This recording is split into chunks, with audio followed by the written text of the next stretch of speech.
Pour moi, le meilleur prompt possible, c'est un prompt comme une explication qu'on ferait à un enfant de 5 ans, 6 ans, à qui on apprend quelque chose, il n'y connaît rien. On a Mistral, IA française. Par exemple, je sais que Gemini a tendance à fournir plus d'informations véridiques que ChatGPT. Moi, j'utilise pas mal Perplexity. À quel moment on parle de triche pour un étudiant qui utilise l'IA? Oui, ça m'est arrivé évidemment de largement pénaliser un devoir parce que je voyais bien que de toute façon c'était hyper creux, que là on se foutait de moi et qu'il n'y avait eu aucun effort de réaliser. Et voilà, il vaut mieux manger moins de McDo par exemple ou supprimer l'abonnement à une plateforme pour voir du foot. Ce sera vraiment un bon investissement de mettre 20 € par mois dans un système d'IA. De manière générale, c'est des questions bêtes du style combien de temps je dois laisser cuire une pizza au four, hop.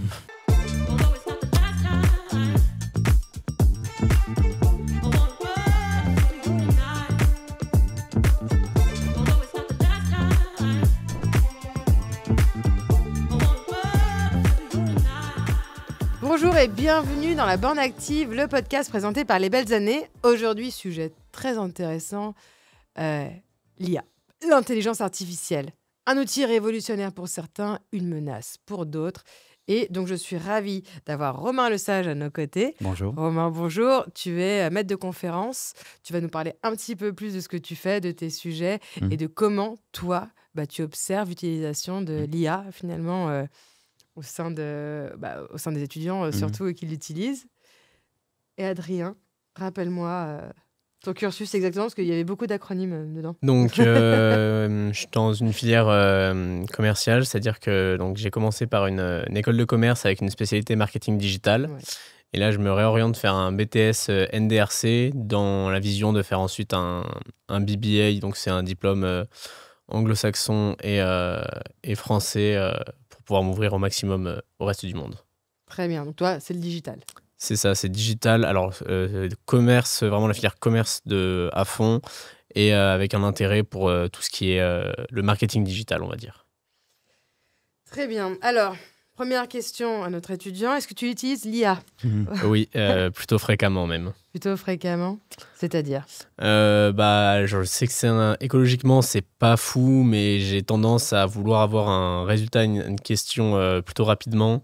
Et quand je trouve pas l'information directement du premier coup sur Google ou Safari, par exemple, à aller bêtement sur ChatGPT pour poser une question simple et avoir la réponse simple. Tu vérifies la réponse? Alors, quand c'est sur des sujets importants où je me dis qu'il pourrait y avoir une mauvaise information ou quoi, oui. Mais de manière générale, c'est des questions bêtes du style combien de temps je dois laisser cuire une pizza au four, hop. Bon, voilà. Si c'est ça, ça va. C'est ça. Romain, est-ce que c'est vraiment cette utilisation, toi, que tu peux observer au sein des étudiants? Alors, pas vraiment, évidemment. Nous, ce qu'on observe, notamment à l'IA Lyon, c'est que les étudiants s'approprient les outils d'IA pour leurs études, pour rédiger, pour apprendre une langue, pour améliorer leurs compétences sur des cours, marketing, par exemple, gestion d'entreprise, comptabilité. Enfin, les sujets sont nombreux. Et on observe vraiment ça. Et après, on voit aussi des usages pour des problématiques peut-être plus personnelles. Alors, ça peut être pour cuire une pizza, mais ça peut être aussi pour planifier un entraînement de course, etc., etc. Donc, c'est très varié. Et ce qui est sûr, c'est que les étudiants l'utilisent beaucoup, plusieurs fois par semaine, et de façon assez intensive dans ce qu'on observe, nous, au quotidien, et dans ce que j'observe, moi, au quotidien. Alors, on va parler surtout de son utilisation, de l'IA, parce qu'est-ce qu'on l'utilise bien, est-ce que c'est dans le bon contexte, est-ce qu'on pose... on parlera aussi des questions qu'il faut adresser, donc les prompts. Toi, l'utilisation que tu vois de l'IA au sein des étudiants que tu as, c'est plus pour de la recherche, c'est plus pour rendre des devoirs et de se dire... C'est vrai que la rédaction, c'est pas forcément fort de notre nouvelle génération. Donc, est-ce que tu vois que c'est plutôt par, on va dire, avec ouvrir des grands guillemets, mais c'est pas plutôt par fainéantise, ou c'est plutôt par volonté d'être curieux, mais d'avoir l'information rapidement et de savoir la retranscrire, ou alors vraiment parfois c'est du copier-coller Ouais, il y a de tout. Il y a de tout. Il y a les étudiants qui vont l'utiliser pour gagner du temps, de façon très brute, c'est-à-dire écris-moi ceci, écris-moi cela, et puis ils vont faire copier-coller. Du coup, là, c'est clair que c'est un usage qui n'est pas terrible dans le cadre de l'apprentissage, notamment pour l'enseignement supérieur. Et puis, on a les étudiants malins qui vont l'utiliser de façon un peu, comme un coach, en fait. Et d'ailleurs, dans ce qui ressort pas mal, c'est ce côté coach au quotidien pour apprendre mieux, pour apprendre plus vite. Et surtout, ça c'est vraiment quelque chose que j'observe, personnaliser l'apprentissage. C'est-à-dire que l'étudiant va l'utiliser, va l'adapter à son parcours, à son profil, à sa personnalité. Et l'IA va adapter son discours, va adapter son contenu, etc. Pour l'étudiant. Et ça, c'est quelque chose qui est quand même assez remarquable. Mais c'est vrai qu'il y a un peu de tout dans ce que je peux observer de la façon dont les étudiants se l'approprient. Est-ce que tu arrives à distinguer très facilement un étudiant? Oui. Alors, voilà. C'est ce que je pense qui va intéresser le plus nos auditeurs. Ouais. C'est que là, tu as 2 copies, tu peux te dire tout de suite en les distinguant rapidement. Immédiatement. Celui qui est passé par alors l'IA. Ça, c'est plus, déjà, il y a les fautes d'orthographe. Oui, alors ce qui est rigolo, c'est qu'il y a des IA, enfin, on peut demander à l'IA de faire des fautes volontairement. Voilà, de faire des fautes volontairement ou d'écrire dans un langage plus naturel. Et donc ça, c'est ce que certains étudiants font. Voilà. Mais c'est vrai que quand j'ai un devoir, par exemple, ou un rapport, un mémoire même, c'est très facile de repérer ce qui a été généré par de l'IA, de ce qui ne l'a pas été.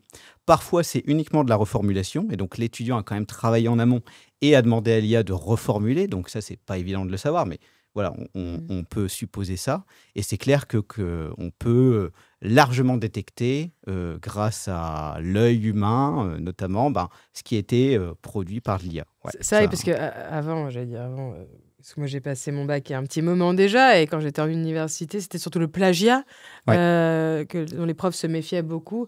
Donc on savait, pour ceux qui faisaient des copier-coller de dissertation, qu'il fallait changer un mot tous les 5 mots pour éviter que le logiciel finalement se rende compte que c'était plagié. Mais aujourd'hui, c'est vrai que ça devient le nombre d'outils qui est mis à disposition des étudiants finalement pour rendre un travail, mais qui n'est pas forcément fait par par eux-mêmes. Mais bon, finalement, ça se distingue très très vite. Ah oui, très facilement, en tout cas avec l'expérience. Je ne dis pas que si j'avais commencé ma carrière d'enseignant-chercheur et que j'avais tout de suite des contenus générés par IA qui m'étaient soumis, je serais tout de suite capable de détecter ce qui l'est ou ce qui ne l'est pas. Mais maintenant, moi, j'ai vécu le avant et le après, donc je peux au moins supposer très largement ce qui est réalisé par l'IA de ce qui ne l'est pas. Et d'ailleurs, je pose la question aux étudiants quand j'ai un doute et qu'ils n'ont pas forcément été très transparents. Ils répondent et honnêtement. Ils répondent oui. Parce que j'affirme que ça a été produit avec de l'IA et tout de suite, ils ne s'en cachent pas. Après, on discute sur la façon dont ils ont utilisé l'IA pour réaliser leur travail. Et en fonction de ça, c'est ce qui permet de qualifier, je dirais, l'intérêt ou pas de ces outils et comment ils les ont utilisés dans la bonne façon de les utiliser. Et si c'était uniquement un copier-coller, ou si au contraire, ça nourrit une réflexion plus profonde qui les a amenés à produire quelque chose d'intéressant, parce que ça reste intéressant. C'est bien évidemment, voilà, c'est superficiel, c'est des mécaniques de phrases qui sont pas terribles, qui sont pénibles à lire, enfin même chiantes à lire. Donc même pour nous, c'est pas terrible. Ce qui fait qu'on va challenger plus l'étudiant sur la façon dont il l'a utilisé. Oui, plutôt que se dire on va pas mener une guerre contre l'IA, on va plutôt essayer. Adrien, tu as utilisé l'IA, tu changes d'école là. C'est ça. Donc, tu peux en parler un peu plus librement. C'est ça. Est-ce que tu l'as fait, toi, dans le cadre de tes études? Nous, on nous incitait même à le faire, dans le sens où, pas pour produire le travail dans son entièreté, mais par contre, on nous incitait, déjà, on nous a appris à utiliser des prompts, comment faire un prompt, comment bien le faire, pour avoir un résultat. C'est vrai que ça dépend du secteur dans lequel tu es pour tes études. Bon, toi, c'est vrai que c'est un outil, nous on le voit en entreprise. Aujourd'hui, c'est vrai qu'on pousse nos collaborateurs à utiliser l'IA en disant ça va pas vous remplacer, mais finalement, c'est comme pour tout, dans toutes les évolutions technologiques, il y a du bon et du moins bon. Mais si tu arrives à prendre la meilleure partie des choses, donc c'est vrai que toi, dans ton quotidien, alors au-delà du fait que les profs vous poussent à l'utiliser, est-ce que c'est quelque chose, là t'es étudiant, est-ce que c'est quelque chose qui pour toi ou pour tes amis aussi qui sont étudiants, qui va devenir un peu un automatisme maintenant? Dans un truc tout bête, pour la création d'un plan, pour un devoir, ou même pour structurer les étapes pour que ça soit le plus correct possible et le plus rapide à faire. On utilise, par exemple, on lui demande quel serait le meilleur plan pour débattre d'un sujet, pour créer un projet, même pour faire des réflexions.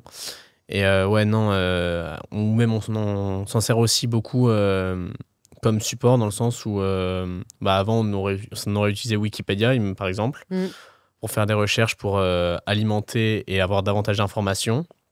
Et maintenant, on va plus avoir tendance à utiliser ChatGPT, parce que pour moi, c'est celui qui est le plus utilisé. Oui, on va parler, il y a différents outils. C'est ça.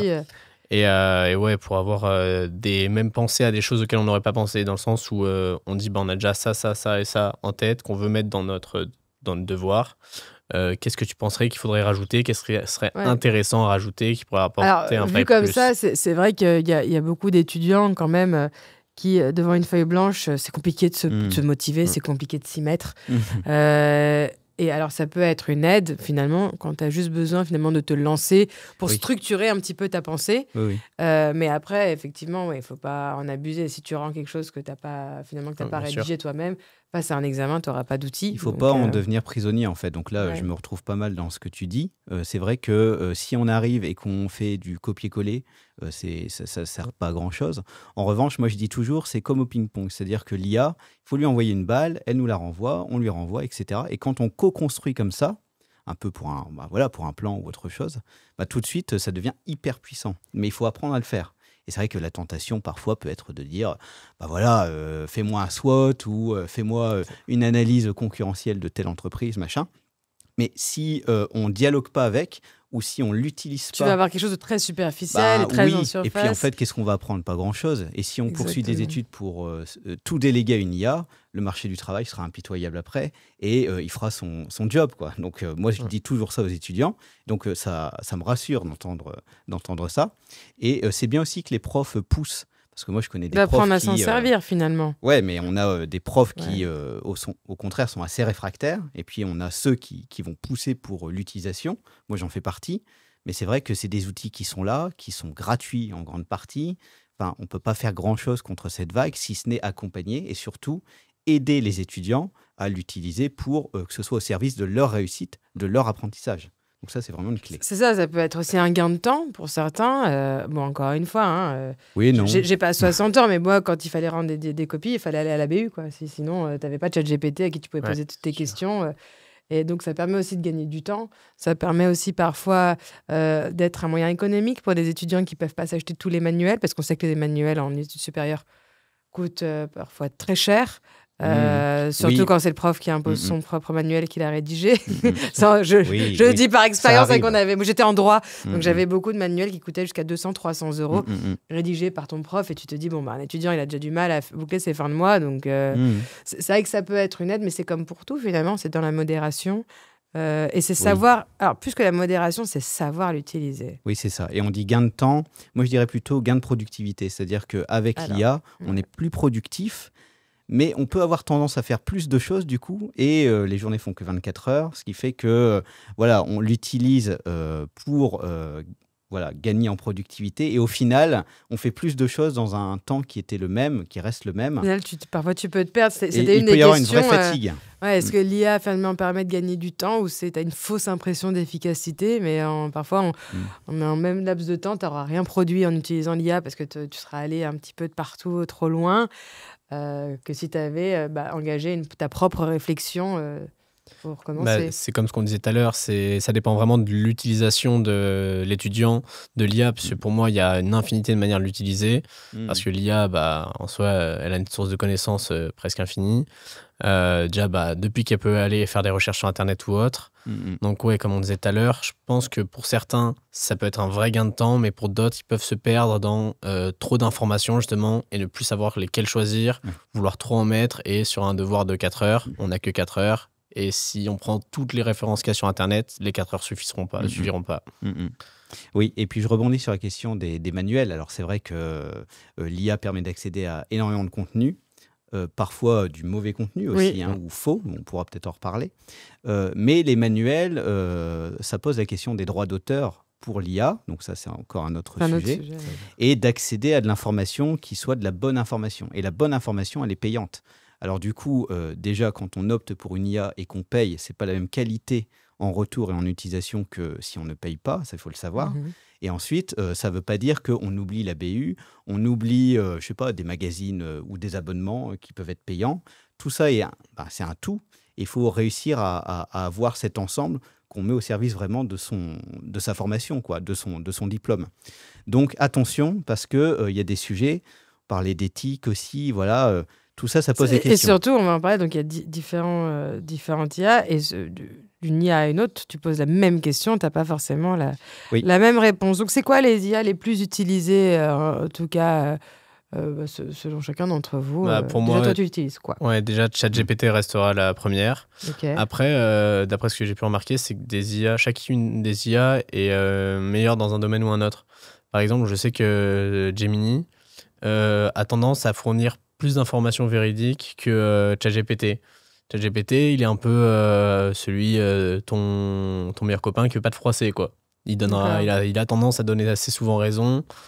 Donc, c'est pour ça que sur certaines informations, par exemple, les questions d'actualité, pour moi, c'est pas la meilleure source, dans le sens où justement, il va aller chercher sur Internet, et Internet, il y a du vrai, certes, mais il y a aussi beaucoup de faux. Du coup, on a réussi à tromper ChatGPT une fois. Alors, c'est pas qu'on a trompé, hein, c'est sur une question foot, sur un match de foot, sur une équipe de foot. Son dernier match, combien elle avait encaissé, gagné et marqué de but. ChatGPT complètement à côté de la plaque. En plus, c'était une question sur l'équipe de France. Hein. Ah oui, d'accord. Et donc, juste en tapant sur Google, on vérifiait, et on lui a dit tu te trompes, c'est pas le bon score. Elle a dit ah oui, c'est vrai, je l'enregistre. Donc, comme quoi, et pourtant, on n'est pas demandé d'aller chercher une information très poussée ou très pointue. C'est pas la petite équipe du coin, quoi, en plus. Non, clairement, c'est vrai qu'il y a ce mythe à chaque fois sur les IA qu'en fait, c'est des plateformes au fin fond, l'autre côté du monde, avec des centaines de personnes qui bossent en temps réel. Bon, ils sont très efficaces si c'est le cas, quand même. Je veux dire, on peut trouver à certaines conspirations, mais là, quand même. Donc, tu parlais de Gemini. Qu'est-ce que toi, tu constates comme utilisation, ou quelle utilisation déjà t'en fais, toi, C'est vrai que la plus connue, c'est ChatGPT, c'est la première. Oui, c'est celle qui est la plus utilisée par les étudiants que je côtoie, en tout cas, et même par les collègues. Donc, il y a les gros du secteur généralistes qui ont une approche sur l'image, sur l'audio, sur le texte. Donc, il y a ChatGPT, bien sûr, Gemini. Il y a aussi Claude, qui est connu notamment plus pour être performant côté recherche. On a Mistral, IA française. Bien sûr. Qu'il faut pousser, parce que... Et qu'il faut, bien sûr. Cocorico. Et puis après, on a des IA très spécialisées, notamment dans le domaine des études. Donc, on pourra en citer plein, mais il y en a un paquet. Moi, j'utilise beaucoup ChatGPT, payant, payer, il faut payer, parce que vraiment, c'est pas la même qualité. Il vaut mieux dépenser 20 € par... T'as déjà essayé de poser la même question sur un compte non payant et un compte payant pour voir la réponse, et la réponse est vraiment différente? Tout à fait. Il y a des vrais gaps entre la version gratuite et la version payante qui offre possibilité d'accéder à plusieurs modèles au sein de ChatGPT. Mais c'est vrai aussi pour d'autres plateformes. C'est dans la forme de la réponse ou dans les informations de la réponse? Dans la profondeur de la réponse. D'accord. Et la forme aussi. Il y a une vraie différence, quoi. Enfin, moi, je l'ai observé et j'ai été parmi les premiers, quand je dis les premiers dans mon entourage, à utiliser ChatGPT, à payer pour ça. Et franchement, en utilisation et en bénéfice au quotidien, même pour les étudiants, c'est un vrai apport. Mais il faut le mettre... Alors, pas que, on parle des étudiants, mais on le voit aussi en entreprise, finalement. Oui, bien sûr. Nous, on a de plus en plus de collaborateurs qui utilisent l'IA, alors pas forcément pour rédiger des mails et pour répondre à des clients, mais pour se corriger sur les fautes d'orthographe. Oui, oui. Alors là, si c'est juste pour ça, la version gratuite est suffisante. Mais c'est vrai que recevoir un mail d'un professionnel, en plus, nous, on est une société de services, donc les gens nous payent pour des services, et tu reçois un mail qui est bourré de fautes d'orthographe, t'as envie inconsciemment, tu doutes un peu sur la qualité du travail aussi qui est fourni derrière, alors que ça peut être complètement indépendant, la qualité d'écriture de la personne et sa qualité et ses compétences professionnelles. Donc on sait que de plus en plus de collaborateurs, et franchement, on leur dit, mais si tu te sens mieux et si tu es plus en confiance quand tu envoies ton mail, vas-y. Mais c'est pour corriger des fautes. Après, en entreprise, c'est vrai que nous, on fait, encore une fois, je le dis, ce sont des prestations de services, donc la relation doit être humaine et rester Mais humaine. Dans le cas d'entreprise, c'est aussi un sujet, même si ce n'est pas ce sujet-là qu'on traite, parce qu'il y en a beaucoup qui l'utilisent sans le dire à l'employeur. Et donc ça peut être un... Voilà. Mais comme beaucoup d'étudiants l'utilisent, sans le dire à leur finalement, on le voit prof, très vite aussi. Oui. Nous, en tant que manager, on le voit très vite aussi, ceux qui l'utilisent ou pas. Donc, c'est vrai que je te posais la question. Mais il faut payer. Enfin, je réinsiste. Et il vaut mieux manger moins de McDo, par exemple, ou supprimer l'abonnement à une plateforme pour voir du foot. voilà, j'ai rien contre le foot, hein. Mais ce sera vraiment un bon investissement de mettre 20 € par mois, allez, 22 € avec le taux de change, dans un système d'IA, ChatGPT ou autre, hein, on ne va pas faire de pub forcément, mais pour le mettre vraiment, pour se l'approprier, pour apprendre à l'utiliser déjà, parce que ça fera la différence demain sur le marché du travail pour les étudiants, et aussi pour vraiment l'utiliser pour réussir sa formation, que ce soit un BTS, que ce soit voilà, à l'université, dans une école de commerce, quel que soit le diplôme. Et c'est quoi la première erreur, selon toi, des étudiants quand ils utilisent l'IA ? Il y a plusieurs erreurs, hein. Première erreur, c'est de ne pas vérifier. C'est-à-dire de faire son prompt, d'avoir des réponses. Et puis, de prendre pour argent comptant tout ce qui est raconté par l'IA. Bonne pratique, c'est de comparer entre IA, hein, de challenger les IA entre elles sur une même demande, un même contenu. Voilà. Peu le font parce que il faut s'y mettre. Et voilà, un peu la flemme. Et puis ensuite, il faut quand même vérifier. Alors déjà, il faut demander à l'IA de vérifier. Donc, lui demander est-ce que tu es bien sûr. L'IA peut s'auto-vérifier elle-même ? Oui, elle le fera. Et du coup, elle dira que c'est correct ou alors, au contraire, il y avait des erreurs, j'ai recorrigé, voilà la nouvelle version. Donc, ça, il ne faut pas hésiter à plusieurs fois, quand je dis plusieurs fois, c'est 2, 3, 4 fois, lui demander si elle est bien sûre, elle est bien sûre, elle est bien sûre. Insister à ce point-là, une fois ne suffit vraiment pas. Alors, ça dépend pourquoi. Si c'est pour une recette de crêpes, bon, peut-être pas. Mais si c'est un calcul super compliqué ou un bilan comptable, etc., voilà, on peut vraiment challenger l'IA et elle va se recorriger si c'est nécessaire. Donc ça, c'est important de le savoir. Et puis ensuite, il ne faut pas oublier que Google existe toujours, la BU existe toujours, etc. Il faut compléter par de la recherche d'informations qui vise à croiser les sources et vraiment vérifier. Alors même si ça fait un peu, ah oui d'accord, mais alors c'est important. C'est quelque chose qui est très surprenant en tout cas sur ChatGPT, c'est qu'il n'y a aucune source. Alors on peut lui demander de mettre ses sources. Ouais. C'est une habitude justement, moi en tant qu'étudiant, comme on nous demande en fait de citer les sources quand on dit quelque chose, on demande ça vient d'où, comme quand on ferait une recherche sur Internet. Du coup, dès qu'il comprend, je parle personnellement pour mon cas, dès qu'il comprend que c'est dans un cadre d'études, il va me donner les sources, donc Le Monde, l'INSEE, choses comme ça, avec le petit logo. Et si on clique sur ces petits logos-là, tu as plusieurs listes de petits ronds. Et si on voit les différentes sources avec... Alors, une petite parenthèse sur les sources, parce que moi je trouve ça hyper intéressant. Et surtout, très souvent, on comprend pas, les étudiants ne comprennent pas pourquoi on leur demande d'aller chercher les sources, parce qu'il faut vérifier son information. Est-ce que c'est quelque chose qu'on vous pousse vraiment à faire à l'école, de vérifier les sources ? Encore une fois, je vais donner mon exemple, parce que j'en ai pas d'autres. Mais moi, j'étais en droit, je ne pouvais pas rendre un papier sans avoir ça de sources en dessous de chaque page, c'est-à-dire que rien ne pouvait être... j'avais rien créé moi-même, donc il fallait forcément citer les sources, mais j'ai l'impression que c'est quelque chose qui... Je sais pas, est-ce que ça vous est autant demandé ? Est-ce que vous avez du mal à les trouver ? Est-ce que vous avez du mal à faire la différence entre une bonne information et une information peu fiable ou peu vérifiable ? Alors, je pense que pour avoir l'habitude de donner les sources, ça dépend vraiment du cursus scolaire de l'étudiant, dans le sens où moi, j'ai une filière plutôt mathématiques et sciences économiques et sociales du lycée, où là, vraiment, un problème en maths, tu as interdiction de donner juste la réponse. Il faut vraiment détailler le calcul au maximum. Et en SES, donc en sciences économiques et sociales, c'était pareil, il fallait vraiment donner les sources à chaque fois. Et comme tu disais tout à l'heure, à chaque fois, on avait un pavé en fond de page, c'est impressionnant. Et pareil, en fait, si on donne pas la source, ils nous disent ok, mais ça vaut quoi ? C'est ça. Une information du monde, en soi, on sait que c'est quasiment sûr à 100%. C'est une forme d'honnêteté intellectuelle de dire c'est pas ton idée, tu n'as pas créé, ça fait des centaines d'années, parfois plus qu'elle existe, que ce principe existe. Et surtout, en plus, c'est intéressant, moi je trouve pour l'étudiant, c'est de vérifier la source et de vérifier. C'est cette personne qui a créé ce théorème-là, voir ce qu'il a créé après, se donner du contexte finalement. C'est pour ça que je trouve que les sources sont importantes. Et j'ai l'impression que ça se perd un petit peu de sourcer, de mettre ces sources dans nos écrits, dans nos rédactions, alors que je trouve que c'est hyper intéressant pour l'étudiant parce que ça va lui permettre d'avoir une vision différente sur une personne qui pensait connaître, un personnage public, que ce soit un philosophe ou peu importe, ou un mathématicien, et de se dire je vais regarder un petit peu ce qu'il a fait d'autre pour comprendre finalement cette théorie-là au sein de son travail. Et ça, ou alors c'est peut-être pas français. Je sais que les anglo-saxons sont beaucoup plus dans la il y a peut-être cet élément culturel, effectivement, mais après, c'est pas mettre des sources pour mettre des sources. Non, bien sûr que non. Mais c'est de se dire, j'ai pas eu cette idée, moi, cet argument. Dire, voilà. Mais ce qu'on peut observer, c'est, voilà, je vais justifier mon propos et je vais mettre les sources. Mais ça veut pas dire que l'étudiant, forcément, a été regarder la source et se l'est approprié. Enfin, voilà, donc il y en a qui le font, mais il y en a qui le font pas. Enfin, moi, j'en vois plus qui ne le font pas. Oui, c'est rarement le cas, justement, ce que j'allais dire. D'accord. Donc ça, c'est important aussi que nous, en tant qu'enseignants, on accompagne sur... c'est pas juste avoir une bibliographie ou une webographie ou ce qu'on veut.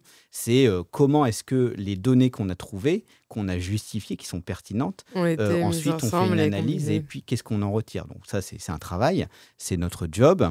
Et après, je reviens sur la notion de source dans les IA. Moi, j'utilise pas mal Perplexity, qui est un moteur de recherche intelligent, voilà, on peut le dire comme ça, qui permet de, comme sur Google un petit peu, de taper une requête, plutôt un prompt, on va dire, et d'aller chercher des sources. Et pour le coup, c'est une vraie force de cette plateforme. Perplexity, c'est assez connu maintenant, de pouvoir générer des résultats en langage naturel, comme une IA, c'est une IA d'ailleurs, et d'afficher les sources avec les liens cliquables. Ça, c'est vraiment un gain de productivité, de temps pour le coup. Et surtout, je me fais du souci pour Google parce que c'est le vrai Google 4.0. Quoi. Donc, on verra ce que ça donne dans les années qui viennent. Ils auront bien profité. C'est peut-être même l'avenir du moteur de recherche en soi. Oui, et de toute façon, Google intègre Gemini dans sa plateforme et ils vont dans ce sens-là aussi. Mais c'est vrai que la plupart maintenant... des étudiants me disent que les recherches qu'ils réalisent, c'est plutôt par des outils d'IA et moins sur Google. Voilà, maintenant, c'est juste un ressenti, il n'y a rien de... C'est vrai qu'avant, on t'entendait en anglais, surtout, c'est Google, toi, là, recherche sur Google, et maintenant, c'est attends, je vais demander à ChatGPT. Oui. C'est vrai que beaucoup, c'est ça la réponse, c'est attends, je demande à ChatGPT. Surtout avec les fonctions vocales maintenant qui permettent de dialoguer quand même, et c'est assez puissant aussi ça. Donc ça redéfinit pas mal de choses dans la façon d'aller chercher l'information sur Internet. Quoi. Donc ça c'est...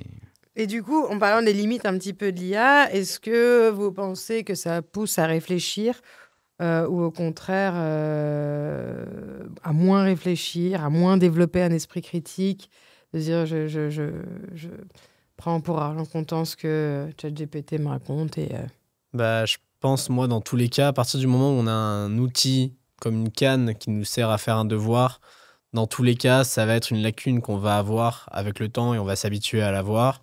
Mais en soi, peut-être c'est une mauvaise habitude à comprendre, mais c'est quand même pour moi, dans ma vision des choses, c'est quand même un gain de temps et une source d'information importante. Du coup, certes, ça crée de la fainéantise dans l'apprentissage et dans la connaissance, mais on peut pas lutter, c'est comme ça. Enfin, nous les jeunes, on grandit avec ça et on prend l'habitude d'avoir cet outil, on peut pas le lâcher. C'est une mauvaise habitude qu'on a pris pour moi. Ouais, vous êtes né avec des outils dans les mains. C'est ça. Ouais, okay.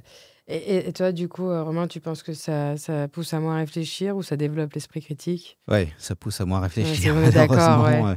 Et c'est rigolo parce qu'il y a une étude du MIT là, qui vient de sortir, qui a fait grand bruit et qui a démontré, en tout cas dans une première phase, parce que maintenant il faut que ce soit validé aussi, mais qu'en utilisant l'IA, nos capacités cognitives étaient moins fortes. Ouais. Donc, ils ont pris 3 groupes, un qui utilise l'IA, un qui utilise Google, un qui utilise son cerveau. Donc, il ne faut pas oublier qu'on a un cerveau, d'ailleurs. Et celui, ou en tout cas le groupe qui utilisait plus son cerveau que l'IA, avait une activité cérébrale et une capacité de réflexion plus forte, plus développée, plus profonde. Et les résultats montrent, en tout cas sur cette étude exploratoire, que quand on utilise l'IA, Google aussi, mais c'est moins important, on réfléchit moins, ou en tout cas une capacité cognitive qui est moins développée que si on se débrouille un peu par soi-même. Je trouve que l'impact est aussi impressionnant sur la mémoire. Oui. C'est-à-dire, en fait, on ne s'oblige plus à retenir les choses parce que si on oublie, on demande sur Google, sur GPT, et puis on retrouve tout de suite. Mais en fait, c'est ça. On le voit parfois, que ce soit entre collègues ou en famille ou entre potes. Comment ça s'appelle, ça, déjà, ce truc ? Non, attends, laisse-moi encore réfléchir 10 minutes avant de regarder sur le téléphone. Oui. On essaye de se muscler, finalement, de savoir. Non, attends, laisse-moi...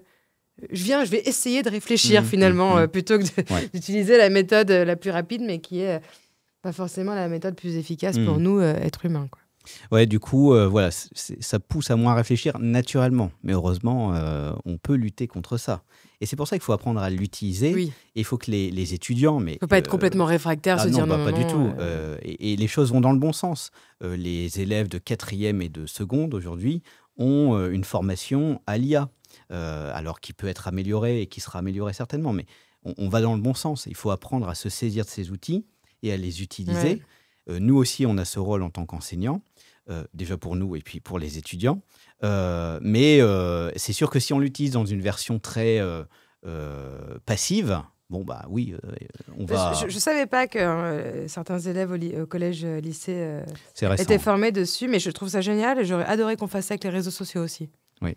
Par exemple. Non, mais c'est vrai, parce qu'on parle de l'IA, mais c'est aussi une utilisation digitale, les réseaux sociaux qui ont fait beaucoup de mal à nos jeunes. À niveau santé mentale, je pense que ça aurait eu un ouais, vrai mais impact. Du coup, je trouve ça bien qu'on utilise ChatGPT et qu'on forme les jeunes à s'en servir, mais...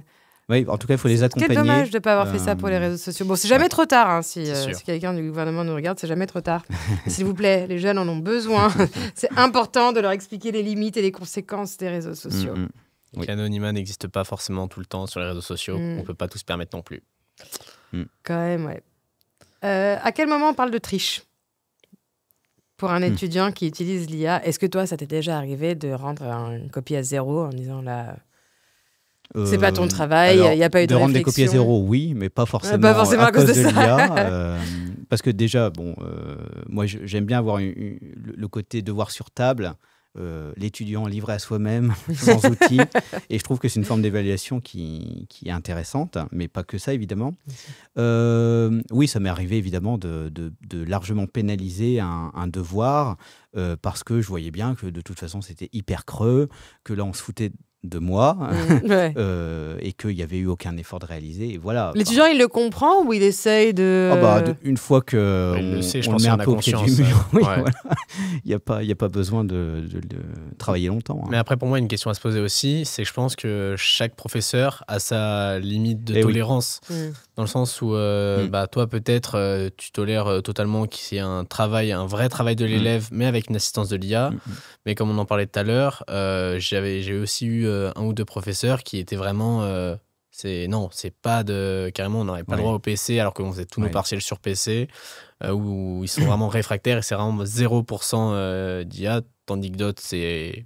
ils sont ça, plutôt c'est ridicule. Et toi, tu le vois comment, ça, cette différence entre les profs? Parce que aussi, c'est très générationnel. Il faut qu'on se le dise.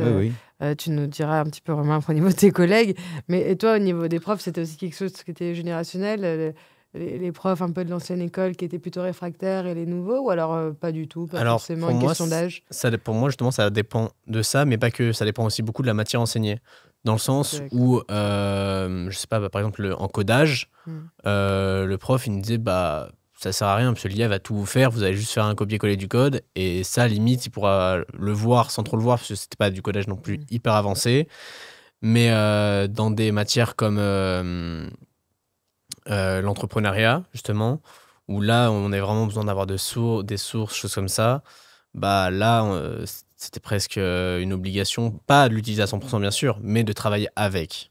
Donc ça dépend des matières et ça dépend du professeur en personne. Comme l'âge peut jouer, donc la génération, je veux dire, peut jouer. Pour moi, c'est vraiment du cas par cas. Du cas par cas. Voilà. Et toi, c'est ce que tu constates aussi avec les professeurs, je te rejoins, les maîtres de conférences? C'est assez prof dépendant. Donc, il peut y avoir des vieux hyper à fond sur l'IA et des jeunes un peu plus réfractaires, curieusement. Mais de façon générale, quand même, on observe que plus on est un prof âgé, moins on utilise l'IA. Ça, c'est vrai. C'est ressorti dans une étude qui a été publiée l'an dernier au niveau des écoles de management. Mais des collègues que je connais, tout le monde utilise un peu l'IA. Certains moins que d'autres. Certains découvrent quand même un peu l'IA. Et c'est vrai que le facteur âge joue, mais c'est quand même plus une question de personnalité, d'individu, en fait. Ouais. Du coup, c'est quoi votre conseil pour ne pas devenir passif face à l'IA? Pour pas être juste, je pose des questions, je fais du copier, je fais du coller. Donc, tu en as parlé un petit peu d'entraîner finalement l'IA, de poser les bons prompts. Plusieurs conseils qui me viennent en tête. Déjà, il faut maîtriser son sujet. Alors, ça peut paraître un peu bizarre dit comme ça, mais si je dois travailler sur de la comptabilité, par exemple, ou du droit, ça ne sert à rien que j'aille voir l'IA tout de suite et que je commence à lui demander des choses. Il vaut mieux d'abord que je potasse mon cours de droit, mes cours de comptabilité, que je sois d'abord un peu expert de mon sujet, et ensuite j'aurai ce regard assez critique pour pouvoir utiliser l'IA et au moins vérifier que ça va plutôt dans le bon sens ou qu'il ne me raconte pas de crack, etc. Donc ça, c'est une première bonne pratique pour moi, pour pas être trop passif. Et puis après, c'est du ping-pong. Hein. Donc ça veut dire que si vous avez déjà fait du ping-pong, dès que vous vous relâchez, la balle, elle part. C'est pareil avec l'IA. Si on se relâche, il nous emmène dans une direction qui n'est peut-être pas forcément celle qu'on avait souhaitée. Ou alors on se laisse aller sur un... Mais ce n'est pas forcément cohérent par rapport à ce dont on a besoin. Donc il faut vraiment challenger l'IA. Il faut vraiment dialoguer avec elle.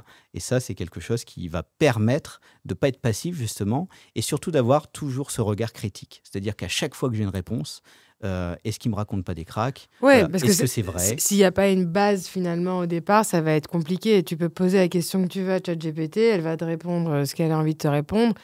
Mais si toi, tu n'es pas en plus sûr, si tu n'as pas un minimum, alors on ne te dit pas de devenir expert dans ton sujet, par exemple en droit ou quoi que ce soit, mais si tu ne maîtrises pas un petit peu le sujet, tu vas pouvoir reporter n'importe quoi comme information finalement, et au final, tu n'auras rien appris, tu auras rendu une information erronée, donc, et tu auras perdu du temps. Et en plus, des IA comme ChatGPT sont programmés pour apporter une réponse quoi qu'il arrive. C'est-à-dire que c'est plutôt rare, enfin, ce n'est même jamais arrivé, qu'ils disent « je ne sais pas ». Voilà. Il y a des IA qui le disent, hein, mais ChatGPT, non.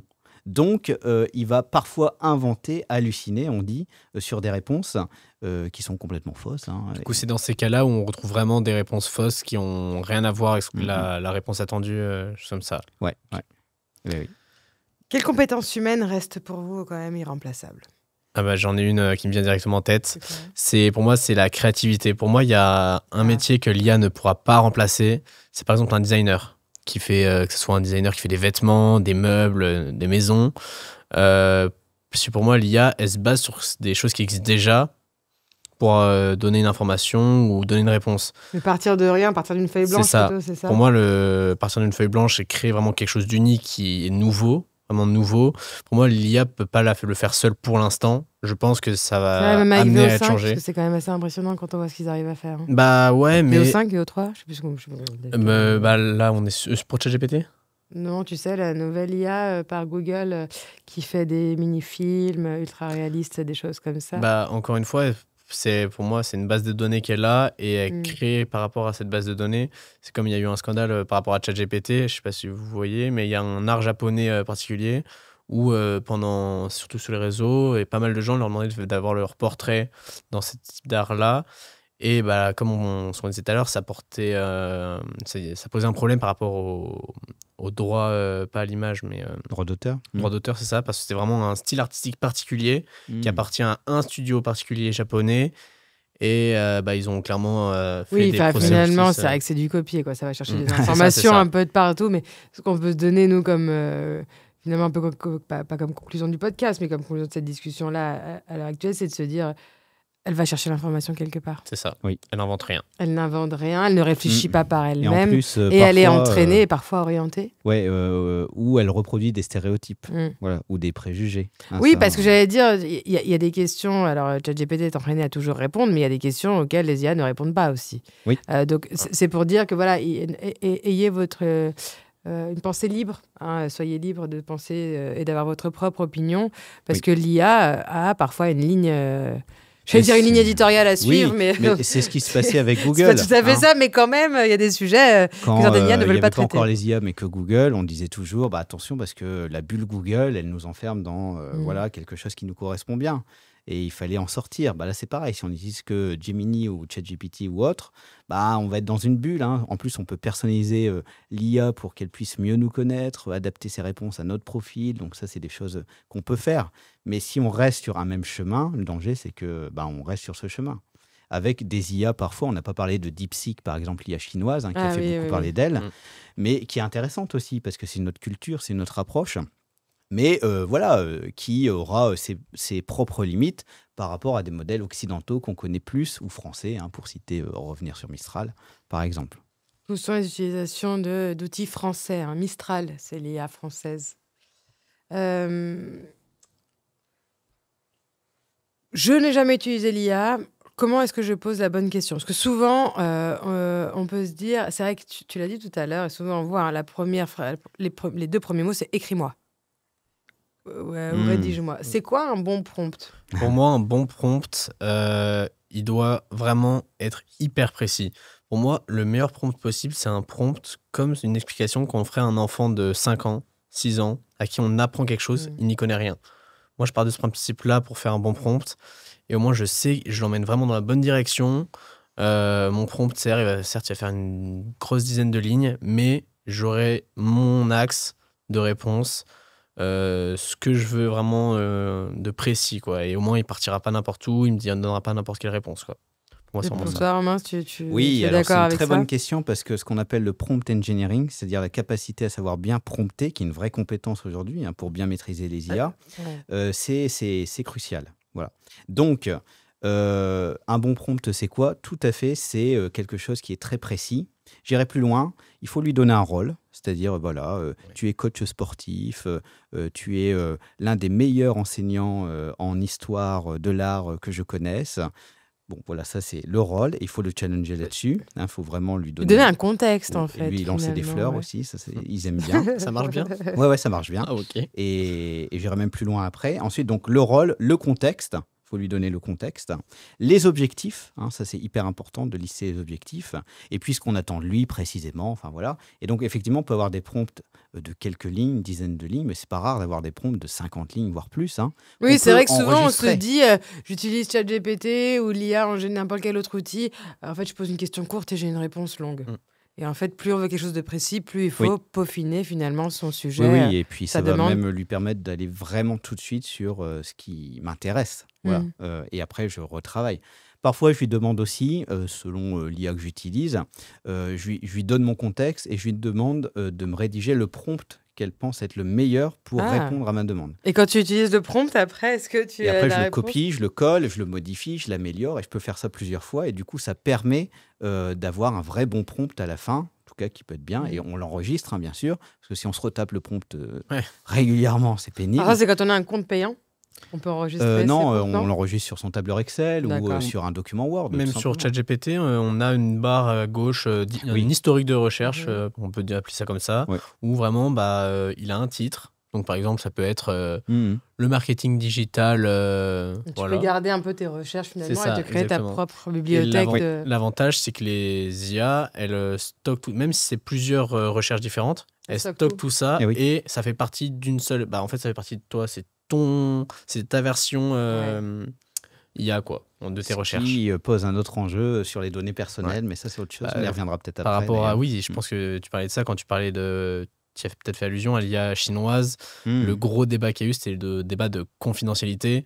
Parce que même on a vu avec TikTok ou quoi, dès que c'est un produit qui n'est pas occidental, il y a tout de suite cette question de confidentialité parce que par manque de contrôle. Alors, je vais peut-être me faire un petit peu l'avocat du diable, mais est-ce que c'est forcément un produit quand il n'est pas européen, il est forcément nocif ou alors c'est juste que nous, on est européens, donc on en parle moins de nos applications aussi, parce que les données sont partagées de la même façon sur Instagram. On donne le même niveau de données sur Instagram que sur TikTok, sur ChatGPT que sur DeepSeek. Donc, est-ce que c'est pas une vision un peu occidentale de se dire, finalement, quand ça vient de Chine, c'est forcément d'utilisation de nos données, mais nous, en Europe, nous avons la DGCCRF, nous avons la RGPD, donc nous sommes protégés.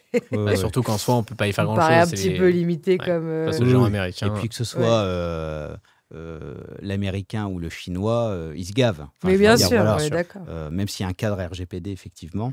Et sur les données personnelles, ça peut aller loin, parce que si je suis dans une entreprise, je suis en alternance, par exemple, j'utilise l'IA au quotidien pour mes missions, je ne l'ai pas vraiment dit à mon employeur, et que je balance des données de l'entreprise dans l'IA sans autorisation. Demain, ça peut être un vrai sujet. On ne connaît pas les conséquences, et surtout, c'est des données entreprises privées que je vais... Donc ça, il y a aussi une bonne pratique à avoir, c'est attention de ne pas balancer n'importe quoi dans une IA, y compris sur soi.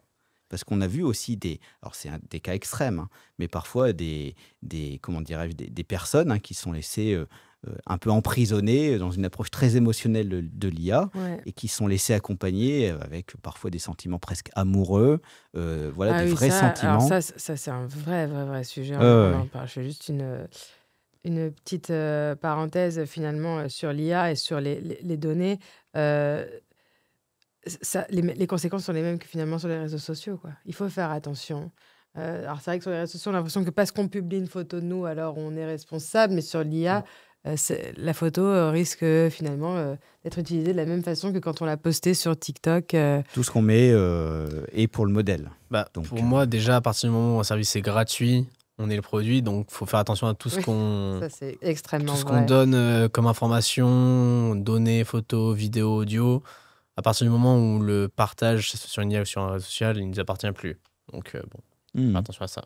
Alors, et ça, c'est vrai, on l'a vu, hein, je referme la parenthèse et je reviens sur les arnaques, finalement, sur l'IA. Bon, on a vu, je crois que c'était 2 fois en Europe, une dame qui pensait sortir avec Brad Pitt, donc qui s'est délaissée de dizaines de milliers d'euros. Alors, on se dit, ça peut être générationnel aussi. J'imagine que quelqu'un de 20 ans, ce serait peut-être un peu plus il y a préservé des IA ou qui pas. permettent, là, on enregistre ma voix, mais demain, on peut reprendre ma voix. Ou les fake news, on les a vus avec les premières photos d'IA. Je crois que c'était le pape avec la doudoune blanche. Ouais. Ouais, t'es bien faite. En plus, mais j'ai cru, moi, la première fois que je l'ai vu, je me suis dit... Il y a eu pas mal de cas comme ça. C'est sûr. Dolce Gabbana. J'ai pas Je vu. crois. Surtout avec les IA d'aujourd'hui, maintenant, on peut faire à quelqu'un et lui faire dire ce qu'on veut à partir du moment où on a son visage. Mais surtout avec sa voix. les nouvelles versions qui viennent de sortir. On peut créer des vraies vidéos qui sont totalement C'est extrêmement dangereux. D'où le regard critique, c'est-à-dire qu'à chaque fois que j'ai un contenu qui m'arrive sur les réseaux sociaux qui peut être généré par une IA, surtout sur X maintenant, notamment, je dois m'interroger sur est-ce que c'est vrai, est-ce que c'est pas vrai, enfin voilà. Déjà, on le voyait avec les fake news. Moi, j'avais tendance à dire pas 6 heures d'affilée sur TikTok, la Terre est plate. Tu vas finir par y croire. Donc, mais là, en plus, on a potentiellement des vidéos, des images ou des voix posées sur des personnes qui n'ont absolument jamais dit ces mots-là, mais finalement on leur fait dire via l'IA, ça peut devenir extrêmement dangereux. Moi, j'ai plus de crainte là-dessus pour les générations à venir, et c'est pour ça que finalement je te rejoins là où tu dis il faut apprendre à l'utiliser plutôt qu'être complètement réfractaire. Il faut apprendre à le maîtriser. Quand tu as un risque, il faut savoir le maîtriser plutôt que de juste vouloir absolument l'occulter et finalement un jour le reprendre en pleine tête.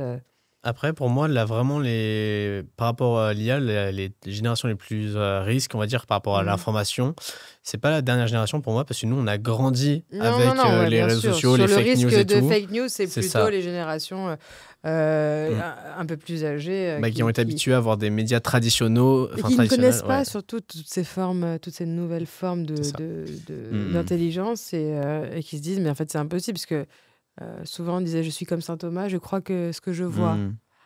Aujourd'hui, il faut pas croire tout ce que tu vois. C'est surtout ça qu'il faut se dire. Ça, c'est sûr. Et je reviens juste sur le prompt, puisqu'on en parlait avant. Moi, j'ai un conseil aussi à donner, notamment, c'est le côté challenger l'IA. C'est-à-dire, dans mon prompt, je peux très bien écrire pour mon mémoire, il faut que tu donnes le meilleur de toi-même. L'enjeu est très important. Ça a un impact, ça ? Ah oui, je vais être parmi les meilleurs de ma classe. Enfin, voilà, on peut le challenger comme ça. Et il va lui-même se challenger et il va donner presque le meilleur peut-être de lui-même. Voilà. Et ça a un vrai impact. C'est-à-dire qu'on peut lui attribuer des petits enjeux qui vont l'amener à améliorer sa réponse et sa capacité à traiter le prompt. Ça peut être un bon outil quand on l'utilise bien finalement et quand on le pousse, et pas juste pousser une question de 2 lignes et de se dire ok, mais c'est d'aller le faire travailler. Finalement, en fait, c'est le travail qu'on se fait pas nous-mêmes. C'est sûr, mais je trouve que c'est quelque chose de très important à dire, parce que c'est quelque chose que j'ai jamais entendu dire, que ce soit de la part de professeurs, d'étudiants ou quoi. Là, pour que j'apprends quelque chose, et c'est impressionnant, parce qu'on pourrait vraiment penser que l'IA c'est juste un robot, mais non, il y a vraiment une émotion à faire jouer derrière, apparemment, quoi. On peut jouer là-dessus pour le pousser à être meilleur. Et en fait, il faut savoir que ça fonctionne. Alors attention, je ne dis pas que tout ce qui va sortir après, ça sera toujours pareil, regard critique. C'est nous qui restons au centre, c'est nous qui pilotons. Mais ça, c'est une bonne pratique aussi à avoir dans le prompt qu'on peut rédiger. Et puis après, il y a tout le côté vocal. C'est-à-dire qu'on peut écrire, mais de plus en plus flemme d'écrire, donc on peut dicter. Voilà. Et en dictant, ça permet parfois de mieux expliciter son propos. Et l'IA, elle, va enregistrer, bien sûr, et puis elle va traiter mon prompt que j'aurais dicté, Voilà. Et en plus, je crois qu'elle peut répondre oralement. Alors, ça dépend. Conversation, pas toutes les IA, mais sur smartphone, oui, par exemple.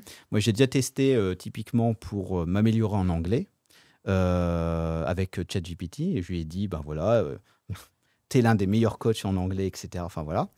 Et ça fonctionne bien, mais bon, ça épuise la batterie très vite. C'est à tester, peut-être. Mais après, il y a des IA spécialisées pour ça. Voilà. Moi, en anglais, j'utilise Laura, qui est une intelligence artificielle qui permet de dialoguer et de se mettre en situation, entretien d'embauche, je sais pas, commander au restaurant, etc. Et d'avoir un vrai dialogue tout le temps. Et c'est une vraie façon de progresser, parce que l'anglais, c'est beaucoup à l'oral, en fait. Oui, c'est ça. C'est vrai qu'on parle beaucoup de ChatGPT depuis ça, mais il en existe beaucoup. Il existe aussi des IA qui sont très spécialisées. Tu viens d'en donner une. On a Merci App aussi, qui est une IA uniquement pour correcteurs d'orthographe et de grammaire. On a Gradescope AI, qui est une plateforme pour l'auto-évaluation et le feedback entre étudiants. On a Knoji, qui est une application mobile d'apprentissage de vocabulaire basée sur l'IA également. Donc, en fait, encore une fois, faites des recherches. Vous avez les IA les plus connues, mais vous avez des IA aussi très spécifiques dans des domaines très, très pointu, ce qui vous permettra forcément, avec un bon prompt, d'avoir des réponses beaucoup plus précises que je peux une en simple citer question. 2 complémentaires Avec plaisir, parce que j'en connais vraiment très peu. Il y a Thotis, Thotis, vous pouvez aller voir. Ça vous donne accès à des petites IA qui vous permettent d'avoir accès à un conseiller d'orientation, mais qui est une IA. Alors, je ne dis pas qu'il remplace le conseiller d'orientation, mais je trouve que le job est bien fait et qui permet aussi de regarder quels sont les bons des mauvais diplômes. Enfin, je dis ça parce que parfois, il y a des diplômes... Thotis, coup, si vous l'avez bien noté. Ils ne valent pas grand-chose et puis les écoles font une communication là-dessus. Bon, voilà. Donc, il ne faut pas hésiter à aller voir ça. Toujours en croisant, on ne se réfère pas que à Thotis pour prendre la décision de s'engager dans une formation, parce que sinon, c'est quand même risqué. Oui, et gardez votre libre arbitre même sur... et il y en a une autre que je trouve vraiment, vraiment intéressante, qui s'appelle Notebook LLM, qui est de Google. Et en fait, ça, c'est hyper puissant, parce qu'on peut lui balancer plein de choses. Donc moi, je dis aux étudiants, par exemple, prenez mon cours, parce que je mets à disposition un cours PDF, qui est le résumé de ce qu'on a vu, et vous le mettez dans cette IA, par exemple, et en fait, il peut générer un podcast.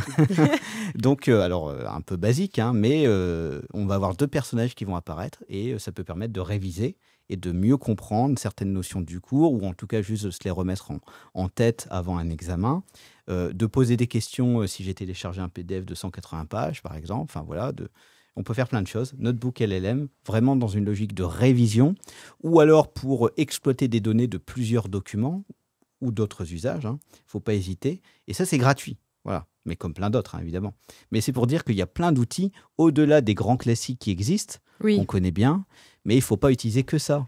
Non, alors nous, on utilise vraiment à titre professionnel. On a une plateforme où on vend de l'immobilier en ligne, et qui permet, en fait, donc avec le consentement, bien évidemment, du client, mais toutes nos visios sont enregistrées, et en fait, derrière, ça nous fait des résumés, ça ressort des grandes lignes, des besoins du client, des choses comme ça. Et je crois qu'il existe un peu les mêmes choses pour les cours, c'est-à-dire les gens qui ont du mal à prendre des notes.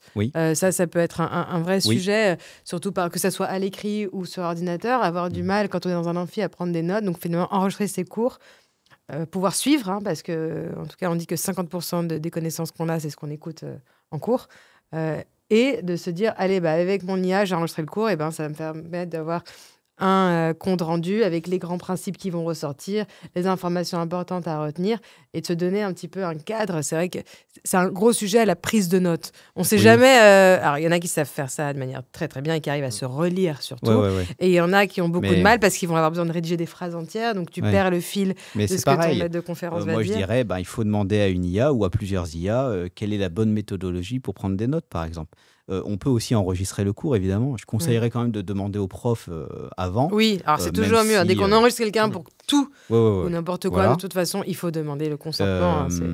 Et attention, parce qu'il y a des outils d'enregistrement qui ne sont pas très performants. Si on est en haut de l'amphi et que le son n'est pas très bon, ça ne va pas servir à grand-chose. Donc voilà, il faut adapter l'usage aussi à chaque situation. Et vraiment, encore une fois, quand je ne sais pas, aujourd'hui, j'ai la chance d'avoir accès à plein de petits coachs qui peuvent m'aider au quotidien et que je dois utiliser de façon intelligente, avec ce regard critique toujours. Mais il ne faut pas hésiter, quoi. Il faut vraiment se les approprier. Et on parlait on parlait qu'il y avait plein d'IA différentes. Est-ce qu'il y a une vraie utilité d'utiliser une IA assez générale qui peut nous répondre un peu sur tous les domaines, ou plutôt prendre une IA qui est niche, qui est spécialisée dans un domaine en particulier pour faire un type de recherche, par exemple pour un devoir, pour quoi que ce soit? Ça dépend. Enfin, je veux dire, si c'est dans une logique étudiante en général, il vaut mieux une IA générale, voilà, classique. Mais je reviens sur l'anglais. Il vaut mieux un truc spécialisé. Alors, on connaît Duolingo, par exemple, qui a sorti une fonction IA aussi, avec le petit hibou, donc très bien. J'ai cité Laura, il y en a d'autres, et il y a une vraie différence parce qu'elles sont spécialisées. Il ne faut pas hésiter non plus, je le redis, j'ai cité plusieurs marques, donc c'est bon, mais de payer en fait, parce qu'il y a une vraie plus-value quand on paye, même, et en plus on peut s'arrêter quand on veut maintenant. Oui, il n'y a pas de durée d'engagement. Voilà. Et ça vaut vraiment le coup. Par exemple, Laura, c'est pas gratuit. Duolingo, il y a une version premium, une version gratuite, mais il y a une vraie plus-value à payer pour apprendre mieux, apprendre plus vite. C'est comme Photoshop, la version gratuite, vous pouvez faire quelques petites choses. La version payante, faites des miracles. C'est ça. Donc non, il n'y a pas de secret là-dessus.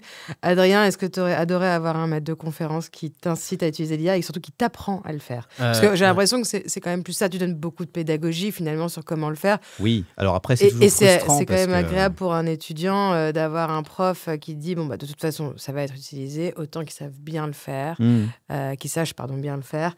Et qu'on leur apprenne à l'utiliser, à être critique aussi sur les réponses qu'ils perçoivent. Est-ce que c'est quelque chose que tu as, toi, vis-à-vis de tes profs, ou c'est quelque chose que tu aimerais avoir un peu plus moi, on nous a poussé, on nous a appris à comment faire un prompt, mais c'est vraiment des bases. Mais je pense que vraiment, ça peut être vraiment important, limite presque, avoir quelques heures par semaine en études supérieures, même, voire dès le lycée. Parce que comme on parlait tout à l'heure, certains lycéens ou collégiens, je ne me rappelle plus, mais de pouvoir vraiment apprendre à utiliser cet outil, parce qu'en vrai, l'IA, c'est hyper puissant, et je pense qu'on utilise, nous tous, on utilise les 5 à 10% des capacités peut-être de l'IA.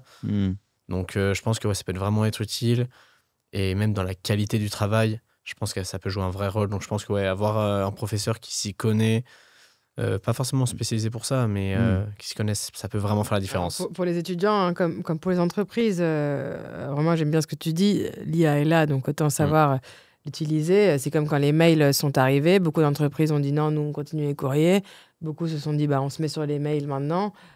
Ça semble archaïque, mais c'était il n'y a pas si longtemps que ça. Finalement, le passage au mail, et de se dire, ça me fait penser à Click-Clack Kodak. Si tu évolues pas en même temps que ton temps, tu vas perdre ton marché, tu vas te perdre et finalement, tout va te dépasser. Donc, l'IA, oui, mais bien savoir l'utiliser, savoir rester critique vis-à-vis de ça. Et pour les étudiants, ne pas se reposer uniquement sur... oui, toujours garder sur la maîtrise, cette forme l'esprit critique, ça c'est hyper important. Ouais. Et puis il y aura une vraie différence demain entre ceux qui maîtriseront pas bien l'IA ou qui ne sauront pas bien l'utiliser et ceux qui l'utiliseront très bien et qui se seront formés, qui auront été plus curieux que les autres, qui l'auront utilisé pour leur apprentissage, pour leur réussite, et pas dans une logique passive. Donc ça, c'est hyper important. La calculatrice est arrivée, on ne l'a pas abandonnée. Non. Google est arrivé, on ne l'a pas rejeté. L'IA est là, donc on l'utilise, mais toujours avec cet esprit critique. Ouais. Très bien. Bon, j'ai adoré ce sujet. Vraiment, il est passionnant et il y a tellement... je veux dire, on pourrait passer juste plusieurs heures déjà à citer toutes les IA différentes. Oui.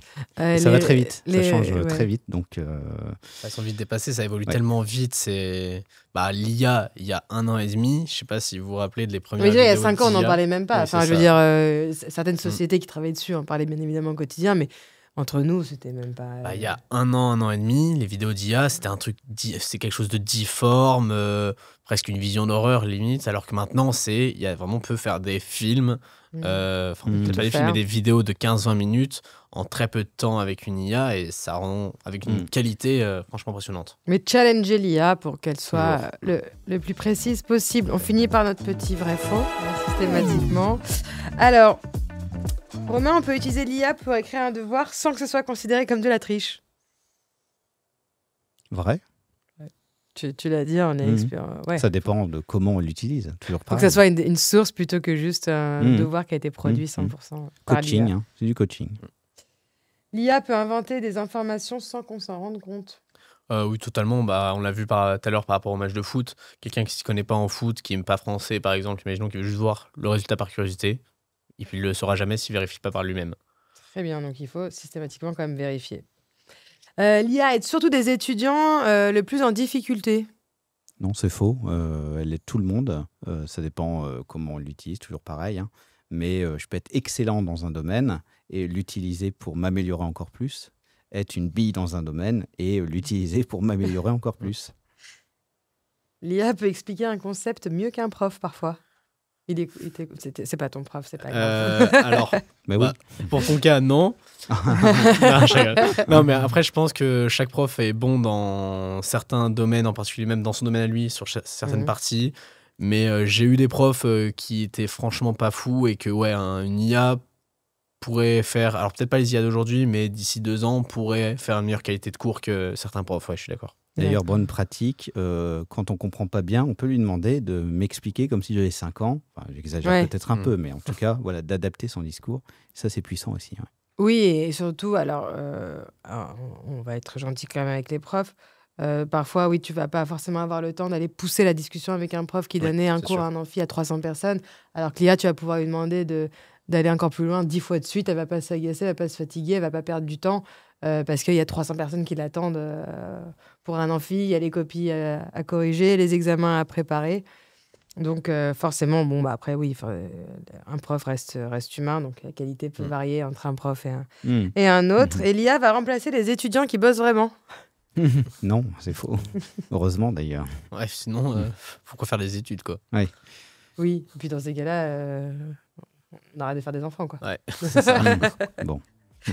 C'était un plaisir de vous avoir pour Merci. ce sujet aussi passionnant. Merci à tous les deux pour votre expertise et pour votre partage d'expérience. C'était donc la bande active pour les belles années. Merci beaucoup.